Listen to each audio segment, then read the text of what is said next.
Olá a todos, estamos em mais uma live. O nosso convidado de hoje é um médico que trabalha na unidade de saúde Chácara da Fumaça, Márcio Eduardo de Brito.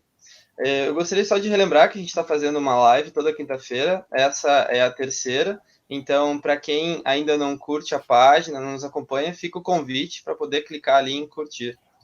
Então, Márcio, eu gostaria que tu te apresentasse e contasse um pouco da tua trajetória para nós.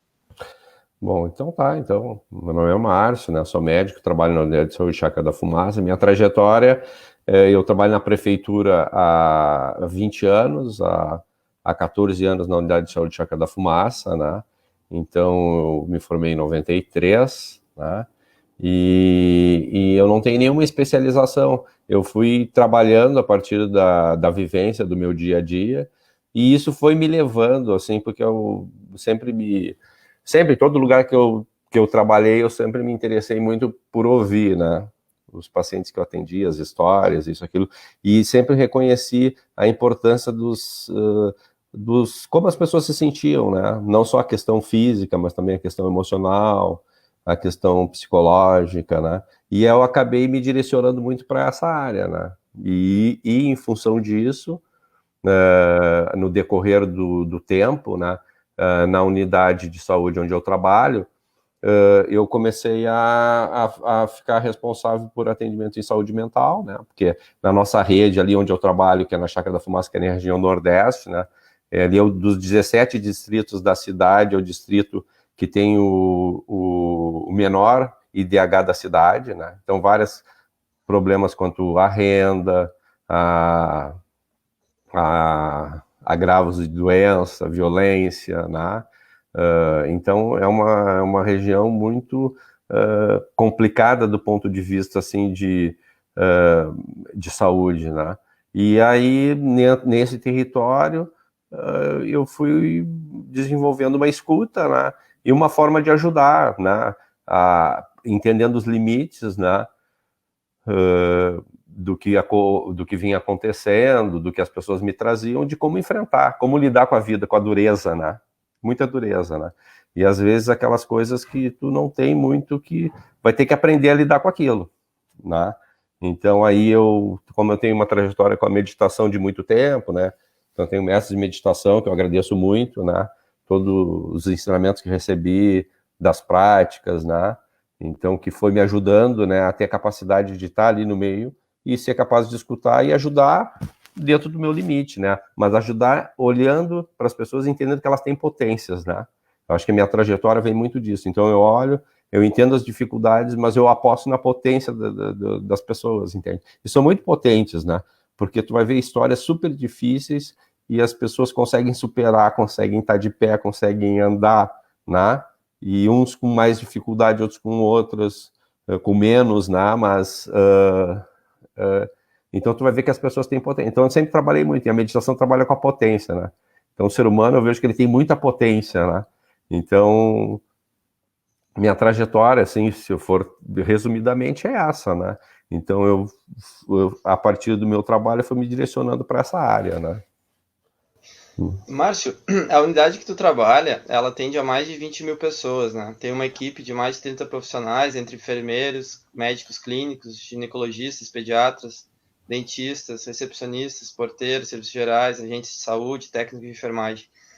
Como é o dia a dia na unidade de saúde Chácara da Fumaça? E se tu puder contar um pouco pra gente sobre o grupo de meditação que tu desenvolve na unidade. É uma unidade que eu acho que ela é super acolhedora, né? Porque a gente tá todo mundo ali super disponível para atender as pessoas e ver o que dá para se fazer. A gente entende que também tem muitos limites, né? Mas limites, porque às vezes coisas faltam recursos, às vezes faltam pessoal, mesmo tendo uma equipe que eu acho que é uma equipe de um tamanho bom. A gente ficou um tempo também faltando alguns trabalhadores, alguns funcionários, e a demanda é muito grande, mas é uma equipe que a gente está organizada para atender as pessoas, né? Então, tem todos esses atendimentos desde de manhã, as pessoas começam a procurar a unidade, os atendimentos surgem durante a tarde, e a gente vai fazendo o que é possível e o que está ao nosso alcance, né? Eu acho que temos uma unidade super disponível, assim, mas a gente entende os limites, porque eu acredito que a demanda é muito maior do que a nossa capacidade, porque tem muito adoecimento coletivo, sabe? Então, infelizmente, a gente tem que entender que muitas vezes a gente não dá conta. E na própria Humaniza SUS, né, que é uma política do Ministério da Saúde muito antiga, então acolher, às vezes a gente acolhe, mas às vezes a gente tem que dizer que a gente não consegue dar aquilo que o usuário precisa, não porque a gente não queira, mas porque foge a nossa capacidade de estar além, né? Então falta investimento, falta recursos, né? Mas a rotina é uma rotina de muitos atendimentos, né? Diários, né? E às vezes tem demandas de urgência que aparecem e toda a equipe vai lá para atender aquela demanda, né? E aí, e onde que entra, assim, falando do grupo de meditação, ele entrou como um recurso, para mim, assim, um recurso que eu entendendo, porque às vezes na saúde tem muito aquilo, a gente vai lá para o profissional de saúde para ele me dar saúde, para ele me resolver as coisas, e eu entendo que a pessoa, na perspectiva de saúde, ela é protagonista da sua saúde, então ela tem que saber como que eu vou cultivar a minha saúde, como que eu vou fazer, qual é o meu grau de responsabilidade do meu adoecimento, né? Então, eu sempre utilizei aí, eu vendo que eu não ia, eu particularmente, do meu ponto de vista pessoal, né? Não vou dar conta disso. Então, porque às vezes tem aquilo, a pessoa te entrega e diz, olha, tá tudo errado, conserta para mim, né? Aí diz assim, tá, mas como é que isso ficou errado? Como é que isso está desse jeito? Então, quando eu trouxe a prática de meditação, é um espaço, é uma oficina de reflexão, onde eu faço a pessoa refletir a própria experiência da vida dela, e ela entender que ela é protagonista dessa experiência. Cada um é protagonista. Então, às vezes, a gente fica muito, por que está acontecendo isso? Então, eu comecei a usar o grupo de meditação como um grupo de apoio para as pessoas que eu ia atendendo. E eu vou direcionando para lá.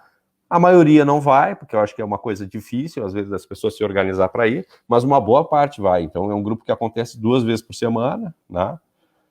Vai em torno de 15, 20 pessoas, 10 pessoas, então ele tem uma boa utilização pela comunidade. Eu vejo a diferença dos usuários que vão, dos que não vão, assim, do ponto de vista que eles vão entendendo como lidar com as experiências, né? Então, aí que entrou a meditação. Então, eu faço há 8 anos esses grupos lá, né? Então, eles ocorrem, então, essas 2 vezes por semana, eles têm sempre uma demanda de pacientes novos, de pessoas novas, às vezes vem pessoas de fora também, de outros lugares também para lá, para o grupo, para participar. E ele, como ele trabalha com a potência da pessoa, então a ideia é que ela nem fique presa ao grupo, mas que ela saia modificada da sua forma de olhar a sua própria vida, a sua própria experiência, ela entenda que que ela tem a potência de transformar a sua saúde, né? Então a ideia é essa, né, dos grupos, né? Não sei se deu para ter uma ideia, assim. E qual é a importância, assim, das práticas integrativas e complementares para promover a saúde em auxílio às práticas tradicionais? As PICs, né, que as práticas integrativas e complementares, né, do SUS, elas vêm, como diz assim, complementar, né? Elas vêm integrar esse processo de saúde. E eu acho que são tecnologias super leves, né? Então, elas não precisam em geral, os custos são pequenos, elas têm grande capacidade de impactar na vida dos usuários, dos pacientes que vão procurar, né? E elas trabalham muito com a vitalidade da pessoa, né? Então, elas têm essa visão que existe uma energia vital, essa energia vital pode ser vitalizada, isso pode promover saúde, e onde tem saúde, tem menos doença, né? Então, a minha formação, que é uma formação dentro da medicina, assim, tradicional ocidental, né? Ele é muito, e sempre foi assim, muito assim, do diagnóstico, da doença, do exame, do medicamento, mas sempre muito focada em tratar as doenças, né? Então, é como se tu tirasse um pouquinho o paciente do centro do processo de adoecimento saúde, né? Então, acho que as integrativas, com certeza as integrativas, elas começam a trazer o paciente para o centro do processo saúde e doença. E ele começa a ser protagonista nesse processo da sua saúde. né? E a gente vai apontando dificuldades, a gente vai ajudando, mas a pessoa tem que ter uma transformação, ela tem que entender seu processo de adoecimento, né? Então isso tem muito a ver com autoconhecimento, né? Então elas são práticas que elas vão estar apoiando, né? Por isso que elas vão estar integrando, né? Então a gente não vai negar a importância das medicações, dos exames, do que tem que fazer, tem que botar uma prótese, tem que botar o... Você entende? Então o que a gente não quer não é dividir, é integrar, né? Olhares diferentes, um vai ajudando como pode, né? Cada um do seu jeito, então elas estão integrando. Né? Então, mas elas têm uma diferença, assim, né? Uma vai olhar dentro da perspectiva como que aquela energia vital que circula no meu corpo, por que ela está assim? Por que ela não está andando bem, né? Então, aí tem as várias práticas, né? Então, as práticas integrativas no município e no estado é um rol imenso, assim, né? E então, dentro dessas, eu particularmente, até fiz recentemente um curso de auriculoterapia também, que também foi, que também acho que é uma prática super bacana, a experiência que eu tive pouca experiência. Como é que é o nome da especialidade? Auriculoterapia, bem legal, assim. Explica um pouco o que é a auriculoterapia. Então, quer dizer, a orelha, ela tem uma representação do nosso corpo, ela tem, todas as partes do nosso corpo estão mapeadas na nossa orelha, né? Então, quer dizer, tem pontos que tu vai estimular e esse estímulo desses pontos vai ajudar a várias condições clínicas, né? Para tratar a tua doença, o teu desequilíbrio, né? É bem interessante, assim, né? Então, isso é uma prática super simples, né? Super simples, né? Então, e não tem, o custo é mínimo, né? São sementes de mostarda, em geral, que se usa, um micropore, tu vai ali, vê a posição, né? Então, só que é uma abordagem diferente, né? Então, assim como é a acupuntura, assim como é a homeopatia, fitoterapia, reiki que tem, né? Shiatsu, né? Eu tenho uma experiência de shiatsu, não dá para fazer ali, mas às vezes faço só na coluna cervical, assim, pego muita situação assim, tu resolve a dor ali, resolve uma tontura, só que, tipo assim, é que a demanda é grande, então tu não consegue fazer tudo, entende? Eu acho que falta gente para fazer pelo tamanho de adoecimento que a gente tem. Aí que eu vou na questão de sociedade, né? A gente é uma sociedade super adoecedora, né? Estressante, as pessoas adoecem, né?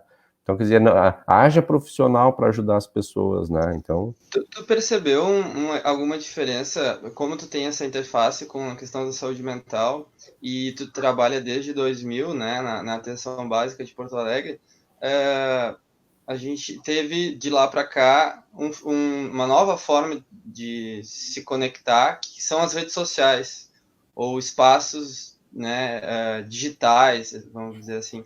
Tu percebe um antes e um depois desse momento em relação ao adoecimento das pessoas? O que mudou nos casos que chegam para ti em relação a essa variável? Olha,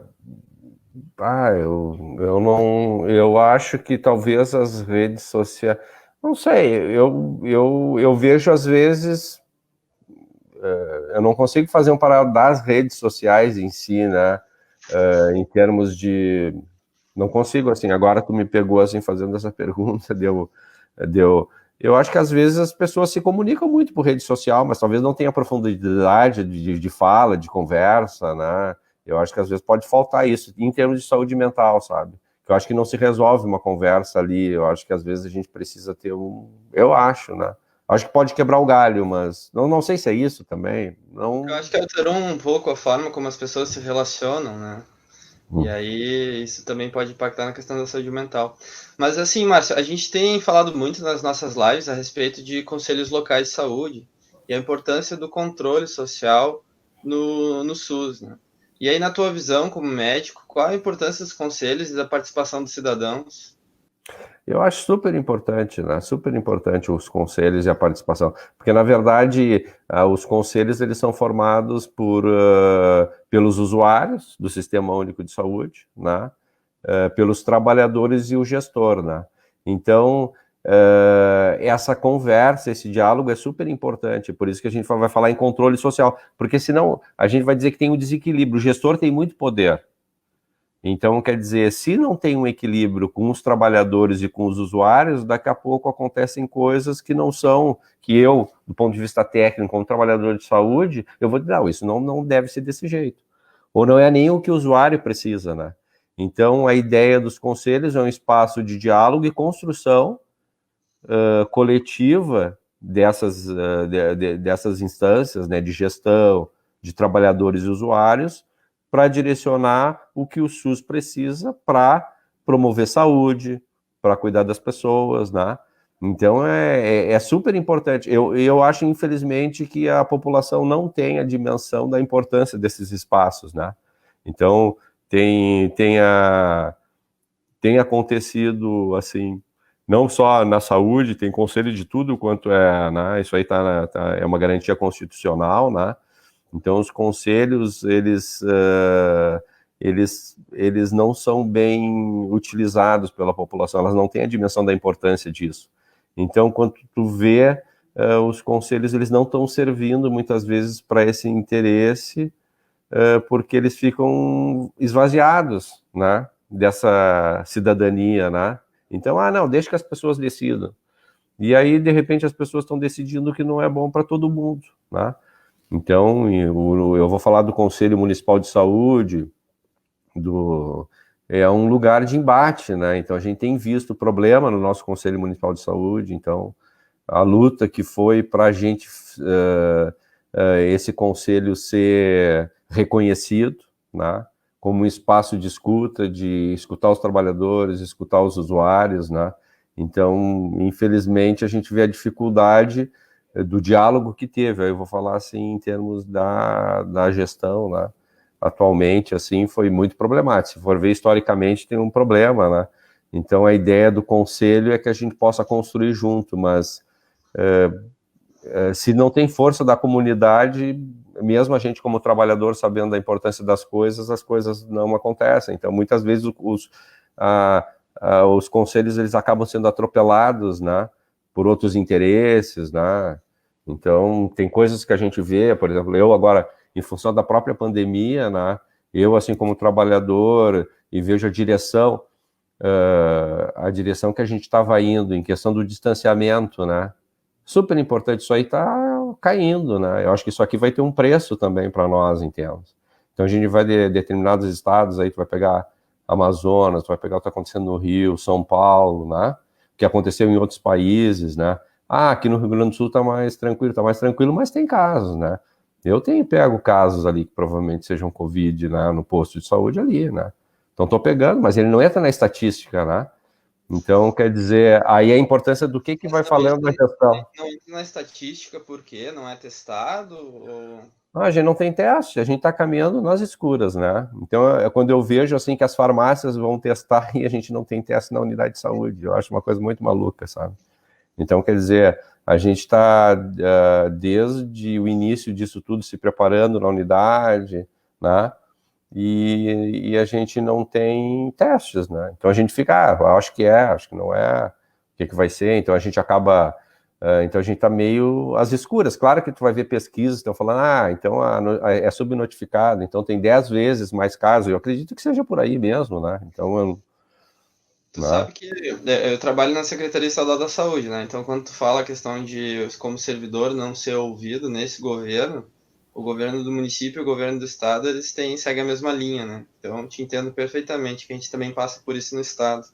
Mas, quarta-feira saiu o último boletim epidemiológico atualizado da Secretaria Estadual da Saúde e tem uma figura lá que mostra a questão da faixa etária, né? E, quer dizer, a questão da escolaridade.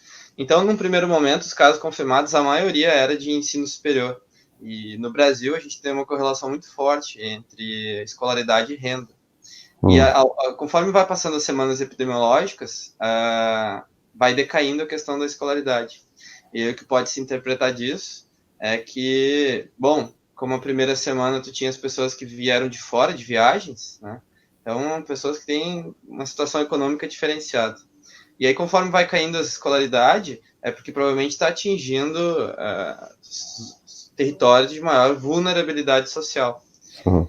E nesse sentido, com essa tua fala de que não tem teste, que talvez tenha clinicamente recebido casos suspeitos e que talvez possa estar se multiplicando, né? E como é um vírus de alta transmissão pelo ar, é muito preocupante, né? Semana passada a gente teve também uma convidada que era uma enfermeira e com essa mesma fala da ausência de testes, dificuldade de fazer teste e recebendo pacientes com essa situação. Mas eu queria te questionar sobre como afetou as atividades da unidade no contexto da pandemia e quais as medidas que estão sendo tomadas nesse momento. A gente, na unidade, a gente se preparou né? A gente estava vendo todas as notícias do que estava acontecendo em outros países, né? Então a gente, vamos se preparar Então a gente organizou nossas agendas para estar mais abertos para atender pessoas, né? Com síndromes gripais, né? Então, isso a própria secretaria e o próprio prefeito, eles acho que tomaram uma atitude bem correta, né? Do distanciamento, né? Então acho que foi bem feito, assim. A gente começou num prazo bem legal, assim, né? Eu acho que o último grande evento que teve antes de fechar tudo foi o Grenal. Aí depois daquilo as coisas começaram a fechar e eu acho que foi super. Aí fechou escola, fechou escolinha, fechou isso, aquilo. Então, e tu vê que as pessoas começaram a diminuir a circulação e aí acho que aí a gente percebeu que a gente está preparado e não deu aquele boom, né? Mas tem caso. Mas aí o que a gente vê? Que tem pessoas que não têm a noção que, não, esse vírus não é daqui. Aí acho que começou essa função lá que eu digo da influência da gestão em relação à questão técnica, né? Então, o que houve no Ministério da Saúde, né? Então, quer dizer, aquilo que é técnico, aquela ingerência da gestão, né, a nível federal no que devia dizer ou não dizer, sabe? Aí começou aquela coisa, começou a dizer. Aí a própria população fica confusa. Um diz faz uma coisa, outro diz faz outra. Chegou um usuário que eu atendi, não, mas esse cano não é daí, é só de quem viaja. Então as pessoas desinformadas, sabe?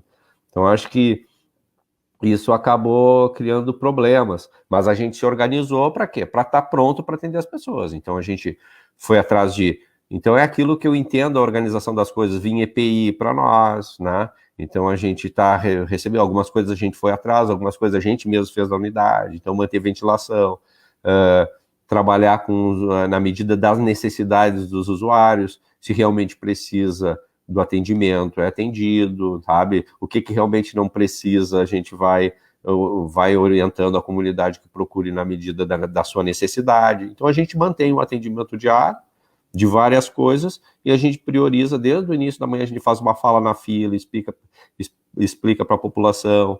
Então a gente também tem uma página no Face que a gente dá informações, a gente orientou a importância do uso de máscaras, que nem estão se falando bem lá no início, antes mesmo do Ministério falar e tudo, a gente achou que...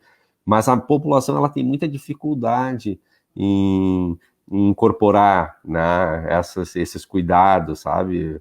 Então isso acaba nos criando problemas que a gente imagina que vai dar lá na frente. Então o que a gente vê é que a tendência com as pessoas voltando a estar pegando ônibus, transitando, a gente acredita que daqui a um tempo, daqui a umas 2 semanas, isso aí vai dar um resultado disso, né? Teve o caso de Blumenau, né, que eles começaram a reabrir, não sei se chegou a acompanhar. Sim. E aí tava com 100 casos e aí de repente dobrou o número de casos por essa reabertura. É um receio que a gente tem muito grande aqui do Sul, né? Santa Catarina fez isso também, Curitiba, Paraná. E principalmente nesse momento que a gente tá com o pé no inverno, as temperaturas diminuem e aí as pessoas acabam ficando em ambientes mais fechados, sem abrir janela por causa do frio, né?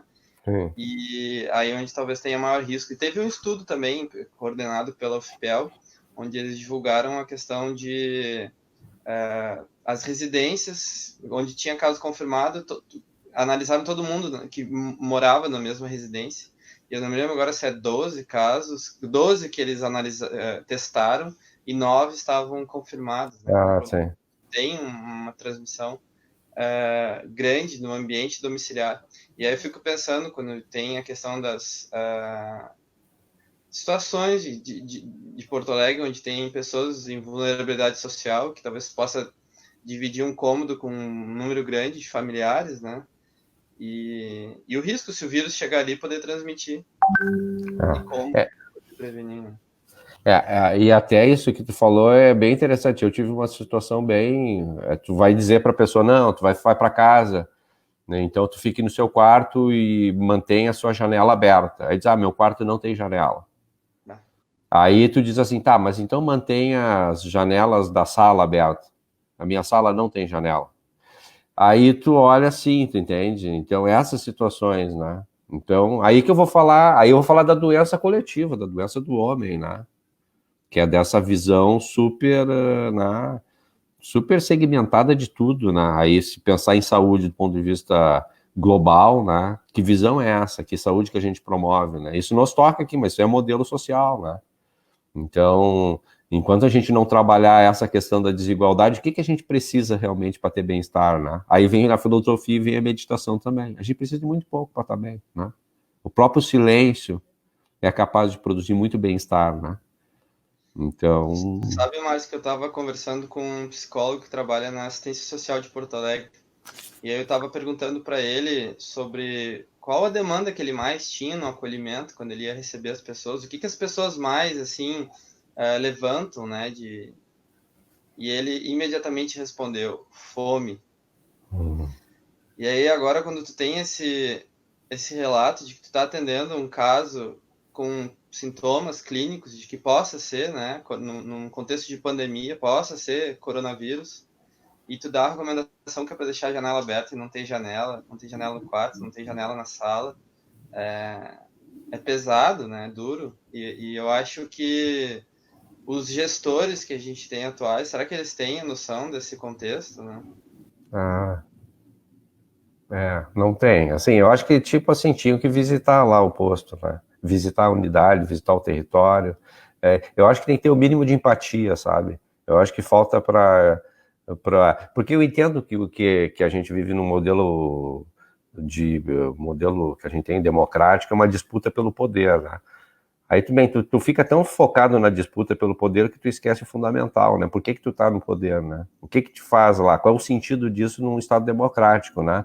Cadê vou dizer assim, qual é o contrato social, né? Numa sociedade democrática? Tu tá lá para olhar para todos, né?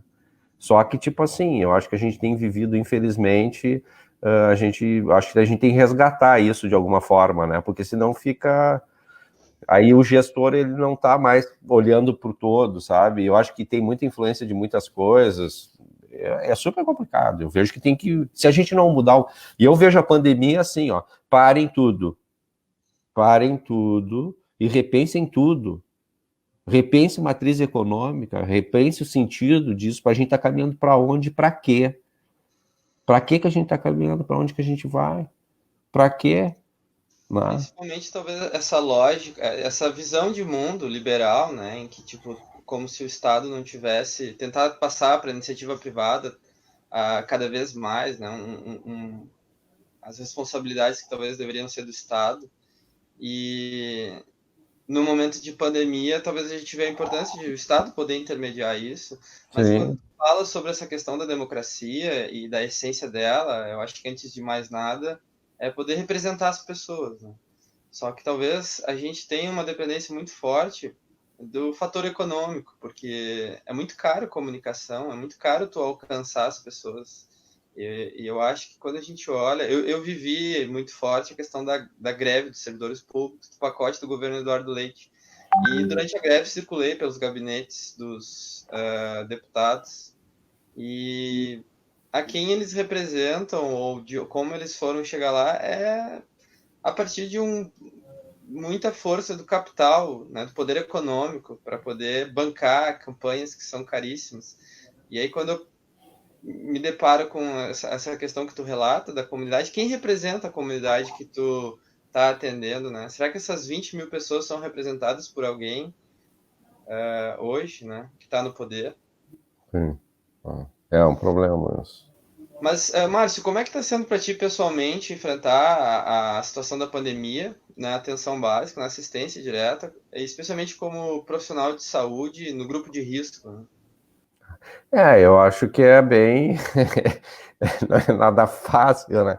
Como se diz, né? Então, tu tá no front, como diz, né? Tu tá ali para. Eu acho que mas eu acho que tem situações. Eu tô ainda na atenção básica, eu acho que tem situações.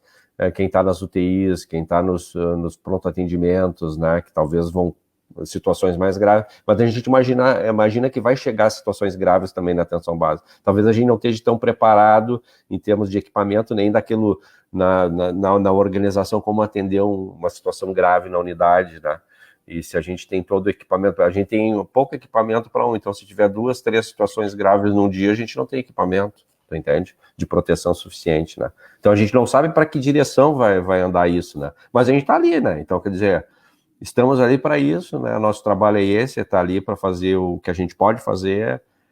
Então, acho que está toda a equipe ali para fazendo o seu papel, né? Que o papel está aberto, atendendo. A gente definiu como prioridade atender os sintomas gripais, né? Principalmente porque a gente está super atento, com ele super atento a isso que está acontecendo ali. Então, a gente está preparado, né? E estamos aí tem que manter a calma, manter a calma no meio da confusão, como diz. Aí é muita meditação, né? Eu acho que, tipo assim, manter é aquela história, o lugar mais importante do mundo é aqui e agora, né? Então vamos estar bem no aqui e agora, independente do que vem. Não estou dizendo que seja fácil isso, né? Mas ainda assim ajuda mais do que atrapalha, né? Se tu tá, é isso, né? Paciência, né?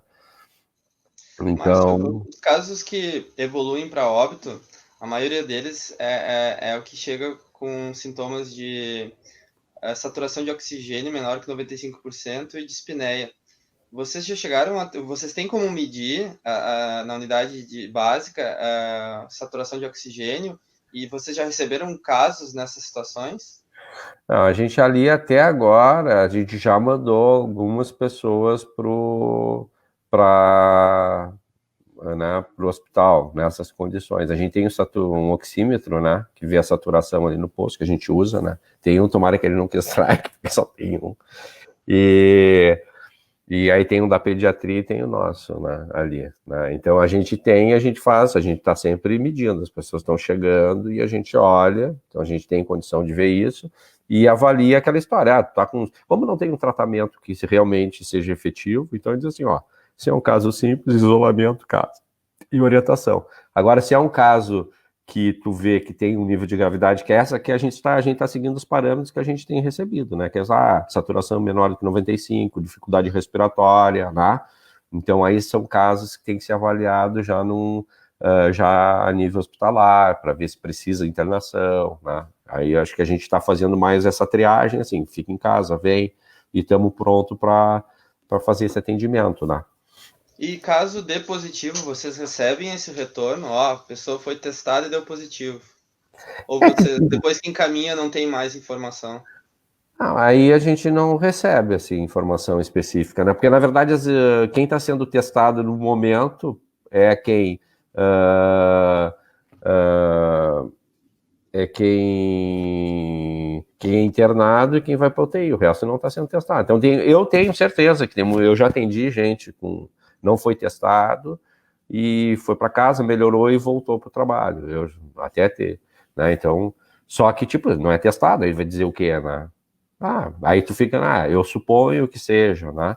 Mas a gente não tem esse dado, assim, né? Então a gente agora, se a pessoa internou, e aí sim, aí a gente vai ter, mas a gente não recebe retorno, a gente talvez possa ir atrás. A própria notificação antes foi mudando, né, a forma de notificação, né? Antes a gente notifica, agora quem notifica é o hospital e o UTI. Então a gente antes, quando estava bem no início, a gente notificava caso suspeito, mas aí como começou a aumentar, bom, não adianta mais, perdeu o controle.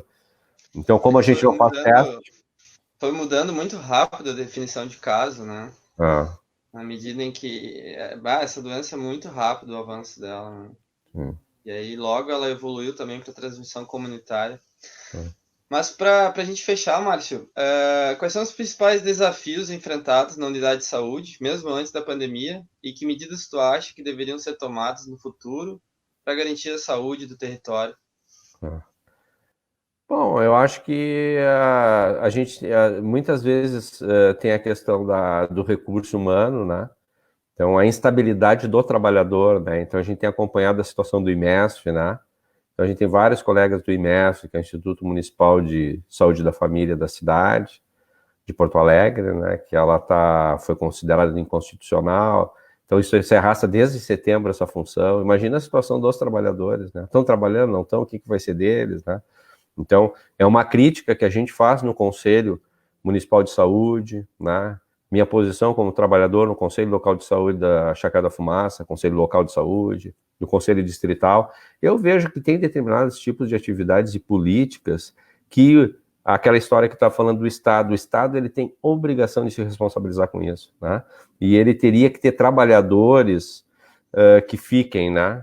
Cada trabalhador que sai da unidade é a perda para os usuários também. Eu sei usuários que há 2 anos, 3 anos eu não estou atendendo bem, eu já sei mais ou menos a história. Doutor, se lembra? Me lembro, tu entende? Isso é uma mão na roda, né, no atendimento da população. Então, quer dizer, se tu pega um profissional que está 10, 15, 20 anos no lugar e tu tira ele dali, é uma perda que não tem como resgatar. Vai chegar alguém novo que vai ter que conhecer. Então, quer dizer, eu acho que a saúde tinha que ser realmente valorizada, o trabalho da saúde, assim como várias políticas públicas, né? Eu estou falando na perspectiva de saúde, né? Então, acho que é mudar a forma de contrato, sabe? Então, eu acho que tem essa questão de valorizar o funcionário público, funcionário de carreira, né? Ter ele ali e querer que ele esteja ali. Mas a população também tem que ter essa consciência. E às vezes eu acho que a população ela se deixa levar por coisas que a mídia coloca, vai ser melhor, vai ser isso e aquilo. Então ela não tem a dimensão das coisas, né? Ela não tem nem a dimensão da importância do SUS, que o SUS foi uma luta. Aí quando perdeu, vai dizer perdeu, mas ela nem sabe como que foi construído isso, né? Então a gente tem vendo a diminuição de investimento no SUS em termos de verbas. Isso vai impactar um monte, né? E eu acho, assim, que se nós, essa é a minha percepção, minha opinião, assim, né? Se nós não usarmos desse momento trágico que a gente está vivendo do ponto de vista global, né? Para repensar que modelo é esse, onde que a gente quer chegar do ponto de vista coletivo, né? E a gente não fizer nenhum tensionamento para dizer, pô, não, a gente não quer mais brincar desse jeito aqui, tu entende? Eu acho que a gente tem que pensar tem que considerar a natureza. É o que tu estava trazendo ali, tu como engenheiro químico, e tu fazendo esse link das neoplasias com toda essa questão da água que a gente toma. Que água é essa? Né? Eu até estava pensando assim, quem é que toma água da privada? Mas, na verdade, a gente está, de certa forma, a água que a gente toma, tu entende? Vai todo o esgoto para lá e a gente toma essa... Sabe? É uma completamente alienação, sabe? Da natureza, sabe? Eu acho que essa consideração... que a gente está botando na terra, tu entende? Que veneno é esse que eu estou usando? O que eu estou fazendo com isso tudo, sabe? Então, se a gente não repensar isso, é um problema. Então, eu acho, como criar essa rede, essa massa crítica, tu entende? De muita consciência. E não é ninguém disputando com ninguém, eu não estou querendo disputar com outra pessoa. Não, eu quero compor com essa outra pessoa.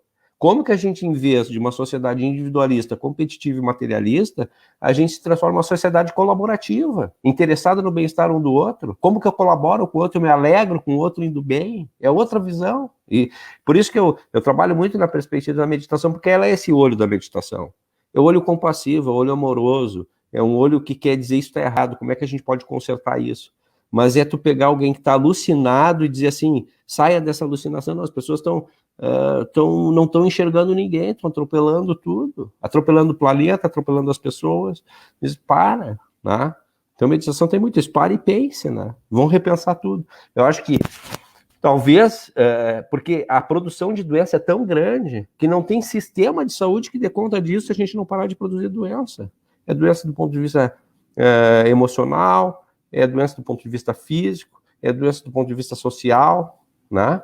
Então, quer dizer, enquanto a gente não parar, nós, com as nossas ações, com a nossa forma de pensar, a nossa forma de olhar para o mundo, se a gente não mudar essa visão, então, quer dizer, não tem mundo suficiente, sabe? E eu acho que é isso que, para mim, do ponto de vista simbólico, é isso que a pandemia está dizendo para nós. Pare, fique em casa e repense tudo, sabe? Então, eu acho que é importante se repensar, né? Repensar como que a gente vai construir essa rede, né? Rede de consciência, né? E eu acho que promover consciência é promover saúde, sabe? Nossa, Márcio, que bom que está sendo gravado, né? Para poder depois voltar ali e ouvir mais algumas vezes essa reflexão. Eu só queria dizer que eu te entendo perfeitamente quando tu fala da situação do IMESF. A gente passa pela mesma situação no Estado, porque teve a extinção da Cientec no governo Sartori, né? A tentativa de. E nisso a gente recebeu vários colegas que são da Cientec. E é exatamente essa situação, está ali subliminar na justiça, não sabe se vai ficar, se vai sair. Isso gera uma instabilidade, é muito difícil de lidar, imagino, para quando está lidando na ponta, que é no atendimento direto à população, né? E também, eu não sei se eu queria confirmar contigo, eu cheguei a pedir, via Lei de Acesso à Informação, os dados sobre todos os servidores da Secretaria Municipal de Saúde de Porto Alegre, e a última nomeação de concurso foi em 2012, é isso? Ou teve algum outro depois? Ah, eu não sei te... Nomeação de... Novos Não, servidores na Secretaria Municipal de Saúde. não, eu acho que teve depois, porque eu achei, talvez servidor médico, sim, mas servidor ou clínico, né? Agora servidor, porque tem enfermeiro que entrou há pouco tempo, né? Aham. Até eu sei porque tem um lá na nossa região que foi chamado há pouco tempo enfermeiro, Mas né? isso Então, é concurso ou é contrato de não, emergência? não, é concurso. Foi chamado de, Concurso. agora eu não sei de quando é o concurso, né? Aham. Então, eu não sei como é que tá, assim, aí qualquer coisa que eu Porque, vou dizer, eu não vou ser, assim... porque pelo menos no estado, né, tiveram dois grandes concursos, que foi em 94 e o meu, que era de 2013, 2014. E aí essa frequência é baixa, né? Porque a É, gente também vive num momento de muita rotatividade, por mais que seja um concurso.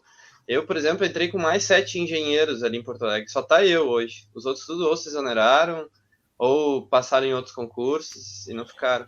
E da mesma forma como tu diz que é importante ter esse tempo lá, né? Porque tu começa a conhecer a comunidade, daí tu já reconhece a história daquela pessoa e aquilo faz com que o teu trabalho fique com mais qualidade. Eu acho que isso se aplica em várias outras situações, porque tem toda uma aprendizagem do processo de trabalho que se com perde quando certeza. alguém sai, né?